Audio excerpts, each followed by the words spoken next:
জাতীয় সংসদ নির্বাচনে নির্বাচনী জনসভায় প্রধান অতিথি হিসেবে বক্তব্য দিচ্ছেন জামায়াত আমির ডক্টর শফিকুর রহমান। আমরা সরাসরি চলে যাচ্ছি তার বক্তব্যে। আমরা এসে বলবো আপনাদের জন্য এই ফান্ড, এই কাজ। এবার আপনারা বলুন কোন কাজটা দিয়ে শুরু হওয়া উচিত। এক না এক নিজে থেকে সিদ্ধান্ত নেবে না, সিদ্ধান্ত নেবে তৃণমূলের আকাঙ্ক্ষাকে সম্মান করে। সম্মানিত ভাইরা, আজকে এতটুকু দোয়া করবেন আপনারা।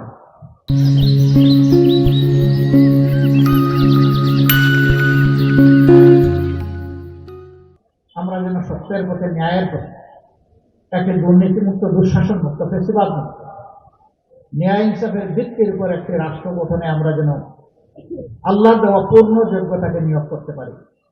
আল্লাহকে ভয় করে যেন জনগণের আমানত রক্ষা করতে পারি। এখন আমি দুইজন ভাইকে আপনাদের সামনেই ইনসাফের প্রতীক দাঁড়িপাল্লা তাদের হাতে তুলে দিচ্ছি। 1 নম্বর আসন সদর এবং আলহামদুলিল্লাহ মেহেরপুরের পক্ষ থেকে আগে আমাকে বিশাল একটা পাল্লা দিল। সম্মানিত ভাইরা, এই পাল্লার ওজন যেন রক্ষা করতে পারে, দোয়া করবে। এবার আসেন 1 নম্বর আসন মৌলানা তাজউদ্দিন আহমদ, সম্মানিত জেলা আমির।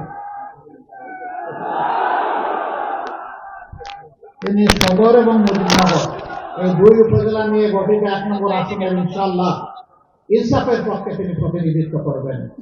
যুবক যুবতীদের, কিশোর কিশোরীদের, আবাল বৃদ্ধ বনিতার, আমার প্রিয় মা বোনের তিনি ইনশাআল্লাহ প্রতিনিধিত্ব করবেন। আপনারা তার জন্য দোয়া করবেন, ভালোবাসা নিয়ে এগিয়ে আসবেন। ভোটের দিন ডাকাতি রোডে আপনারা দাঁড়িয়ে যাবেন এবং নির্বাচনী বিষয় নিয়ে ঘরে ফিরবেন ইনশাআল্লাহ। আপনাদেরকে মোবারক। এবার মেহেরপুরে নির্বাচনী জনসভায় বক্তব্য রাখছিলেন জামায়াতের আমির ডক্টর শফিকুর রহমান। সরাসরি ছিলাম তার বক্তব্যে।